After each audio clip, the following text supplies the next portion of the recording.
Gracias por estar con nosotros en Salud, en Buena Forma.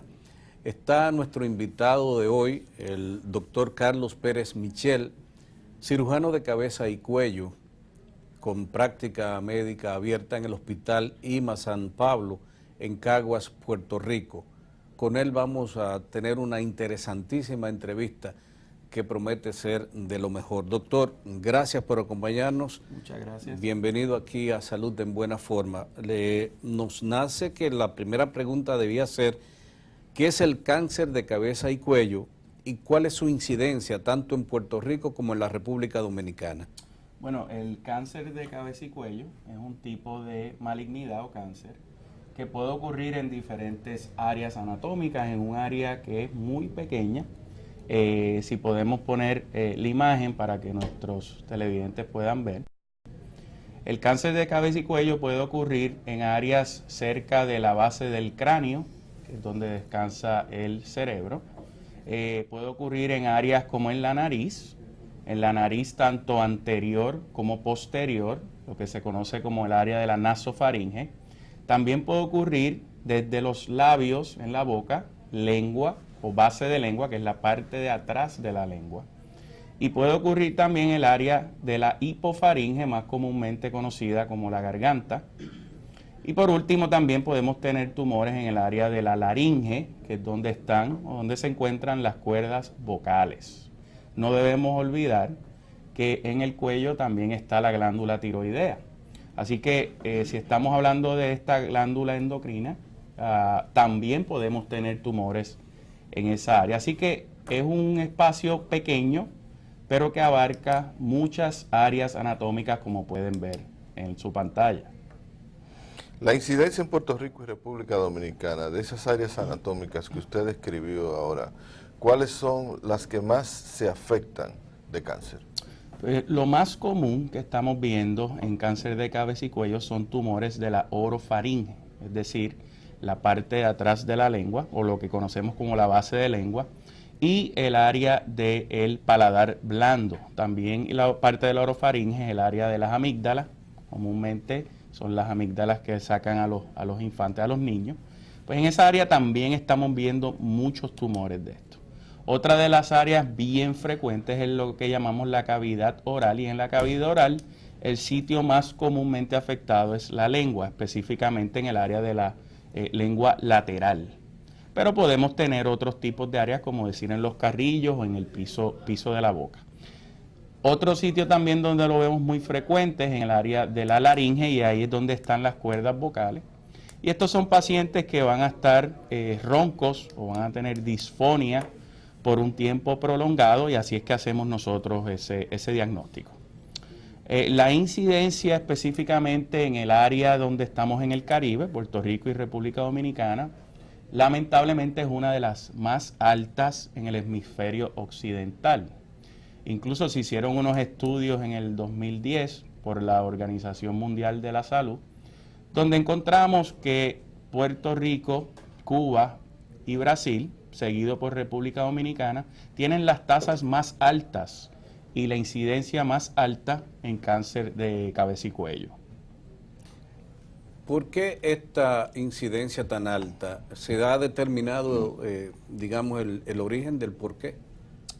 Mira, sí, es interesante porque la causística hace 30 años, este cáncer era exclusivamente se veía en pacientes fumadores y bebedores.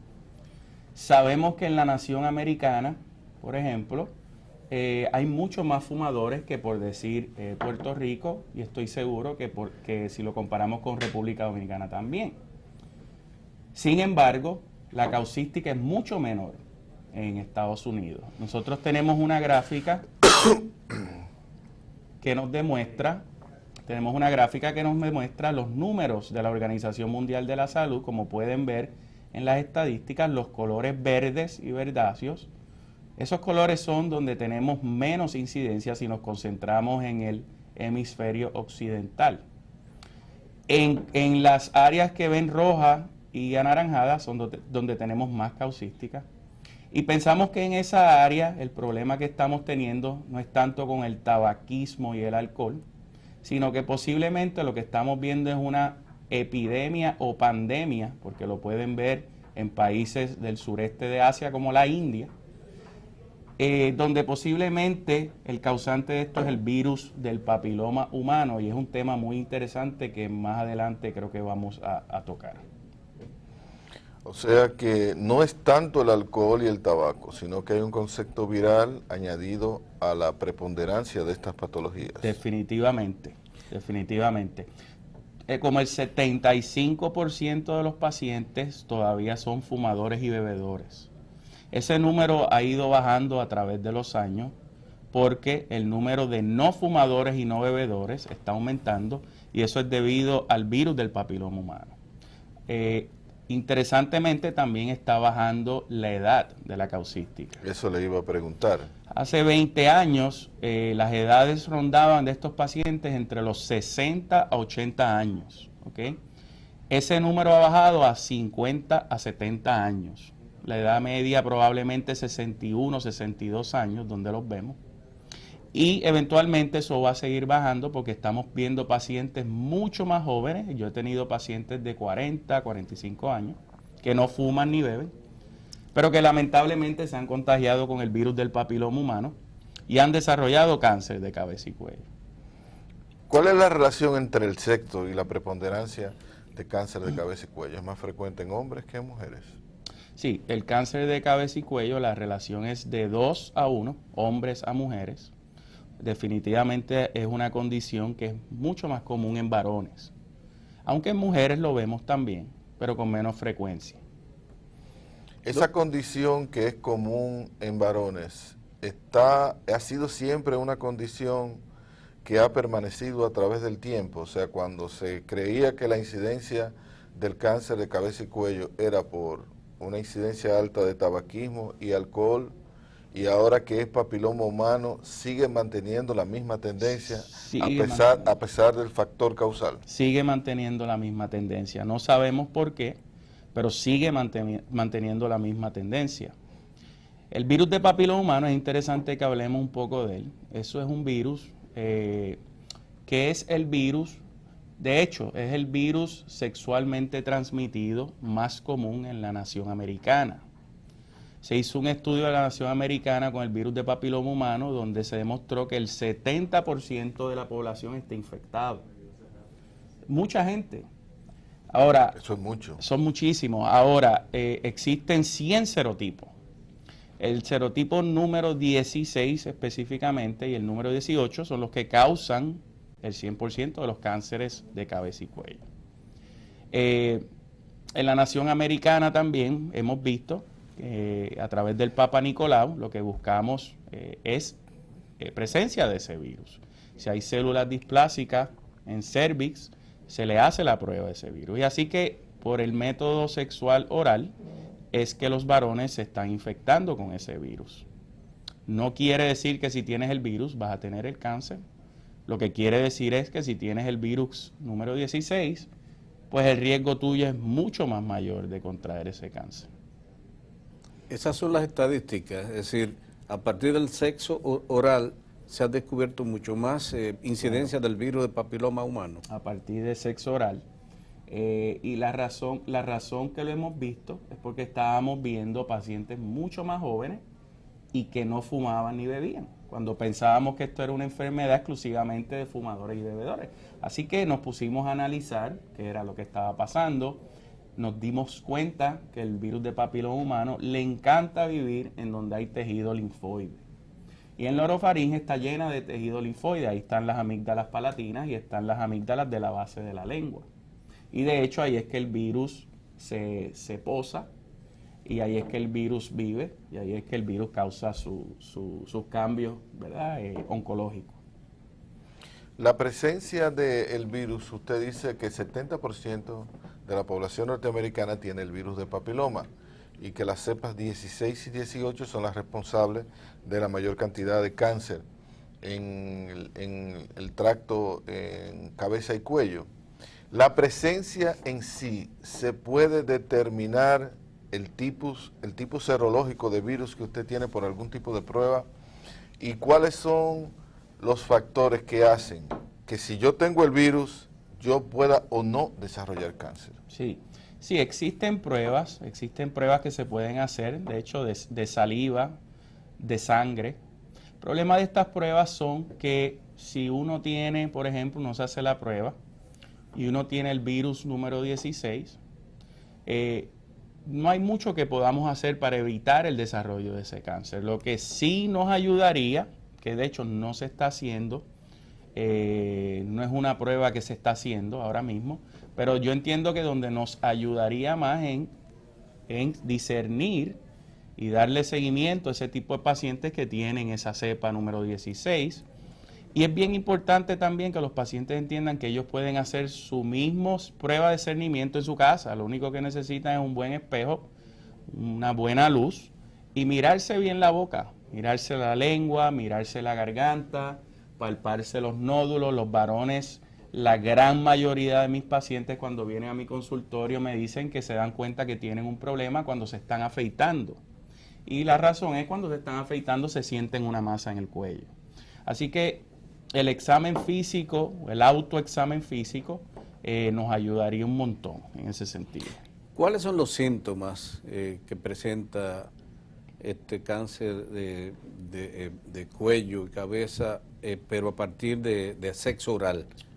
Ok, vamos a pasar una de las laminillas para que vean los signos y síntomas de estos tumores cuando se presentan.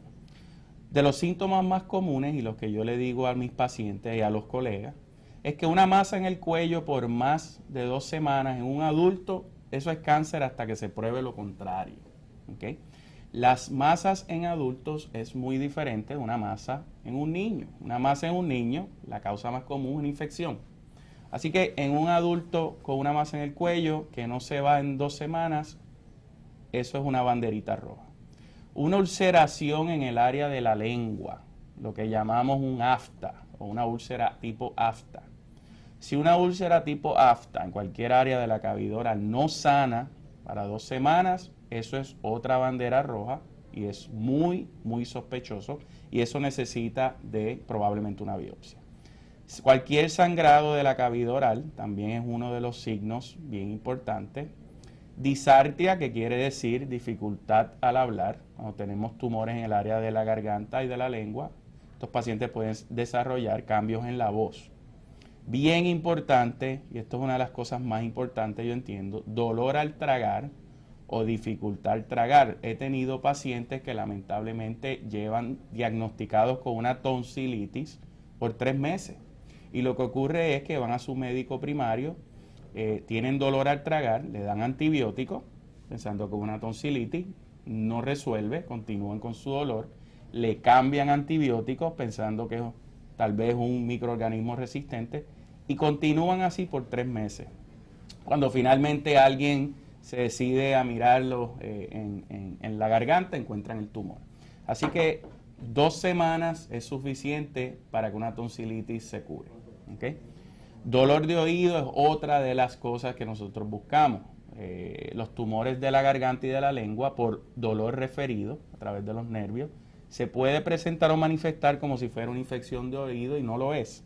Así que si usted ve un paciente o usted va a su médico y el médico le dice estoy mirándote el oído, no veo una infección, posiblemente usted pueda tener un tumor en el área de la garganta y pérdida de peso. Esos son los signos y síntomas más clásicos.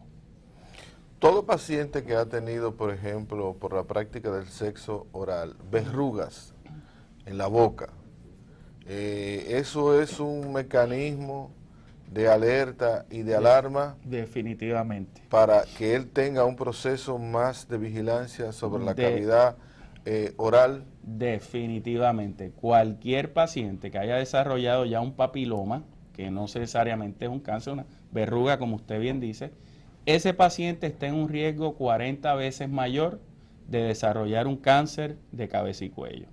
¿Qué quiere decir eso? Quiere decir que su médico primario, o el otorrinolaringólogo, o su dentista, que nos ayudan muchísimo en el seguimiento de estos pacientes, debe ser muy juicioso y minucioso con el seguimiento de ese paciente. De hecho, cuando yo tengo pacientes que se presentan con este tipo de verrugas, yo les doy seguimiento posiblemente cada 2 o cada 3 meses incluso.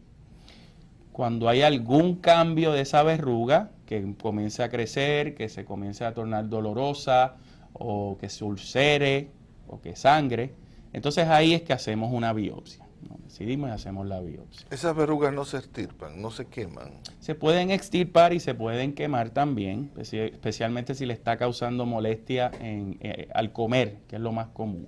Se pueden extirpar. El problema es que el virus de papiloma humano es como el virus de la varicela o como el virus de herpes, que no se cura, sino que ese virus la mayoría de las veces está latente y como no tenemos ninguna cura, lo extirpamos, sí, para control local de molestia, pero eventualmente puede ser que tenga algún